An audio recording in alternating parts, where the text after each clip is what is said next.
সেরা মেধাবী।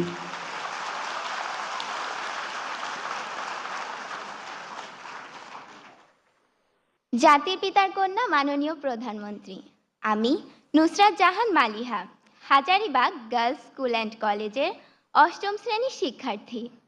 আমার বাবা একজন দিনমজুর, 2 মেয়েকে নিয়ে আমার বাবা মায়ের নিত্য অভাবের সংসার। আমার নিরক্ষর বাবার কাছে আমি রাজকন্যা।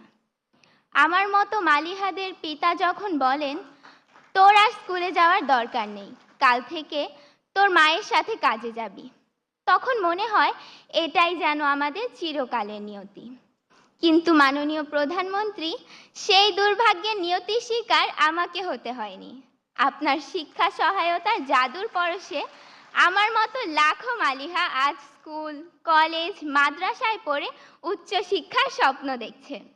এটা শুধু আপনার জন্যই, তাই আপনার প্রতি আমাদের সীমাহীন কৃতজ্ঞতা।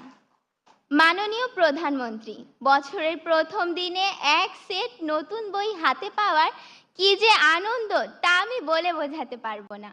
নতুন বইয়ের ঘ্রাণ নেয়ার সুযোগ আপনি আমাদেরকে করে দিয়েছেন।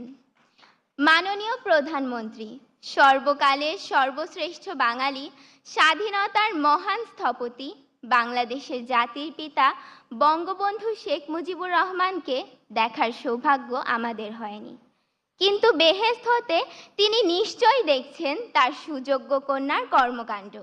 দুঃখী মানুষের মুখে হাসি ফুটিয়ে কিভাবে তিনি সর্বক্ষেত্রে বাংলাদেশকে এগিয়ে নিয়ে যাচ্ছেন।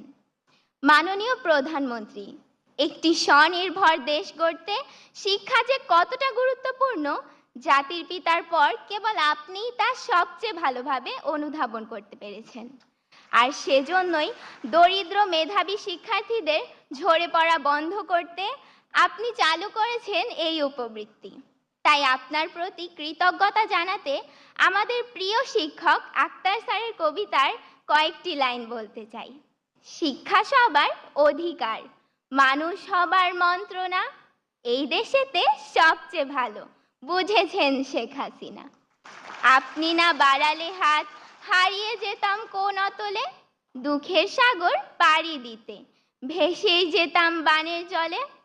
মাননীয় প্রধানমন্ত্রী, আপনি আমাদেরকে বানের জলে ভেসে যেতে দেননি, শক্ত হয়ে দাঁড়ানোর সুযোগ করে দিয়েছেন। মাননীয় প্রধানমন্ত্রী, এত কাছ থেকে আপনাকে দেখার আনন্দ আমি ভাষায় প্রকাশ করতে পারছি না। আপনার গভীর দেশপ্রেম আমাদের ক্ষুদ্র হৃদয়কেও আন্দোলিত করে। আপনাকে দেওয়ার মতো এই ক্ষুদ্র আমাদের